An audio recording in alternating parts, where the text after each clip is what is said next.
রাজধানীর সোহরাওয়ার্দী উদ্যানে শিক্ষার্থী ও সংবাদকর্মীদের মারধরের ঘটনায় ৪ পুলিশ সদস্যকে প্রত্যাহার করা হয়েছে। ভুল বোঝাবুঝির জেরে ঢাকা বিশ্ববিদ্যালয়ের শিক্ষার্থী ও সাংবাদিকদের বেধড়ক মারধর করেছে বলে মন্তব্য করেন রমনা বিভাগের ডিসি মাসুদ আলম। তিনি আরও বলেন, মাদকসেবীদের ধরতে গিয়ে তারা সংবাদকর্মীদের চিনতে পারেনি। গত সোমবার রাত ৮টায় রমনা বিভাগের উপকমিশনার মাসুদ আলমের নেতৃত্বে সোহরাওয়ার্দী উদ্যানে বিশেষ অভিযান চালানো হয়।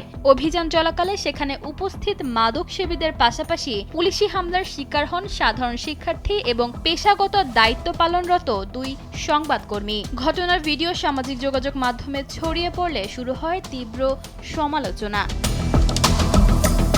রমনা বিভাগের উপকমিশনার মাসুদ আলম জানান, সাংবাদিকরা আগেই মাদকসেবীদের কাছে পৌঁছে যাওয়ায় পুলিশ তাদের আলাদা করতে পারেনি। তিনি জানান, ইতিমধ্যে ৪ জনকে সরিয়ে পুলিশ কন্ট্রোল রুমে পাঠানো হয়েছে। পুলিশি এই হেনস্থার প্রতিবাদে আজ শাহবাগে বিক্ষোভ সমাবেশ করেছেন ঢাকা বিশ্ববিদ্যালয়ের শিক্ষার্থীরা। তাদের দাবি, মাদক বিরোধী অভিযানের নামে সাধারণ শিক্ষার্থী ও সাংবাদিকদের ওপর এই আক্রমণ উদ্দেশ্য প্রণোদিত এবং এর সুষ্ঠু বিচার নিশ্চিত করতে হবে। ইশিতা আক্তার, সময়ের আলো।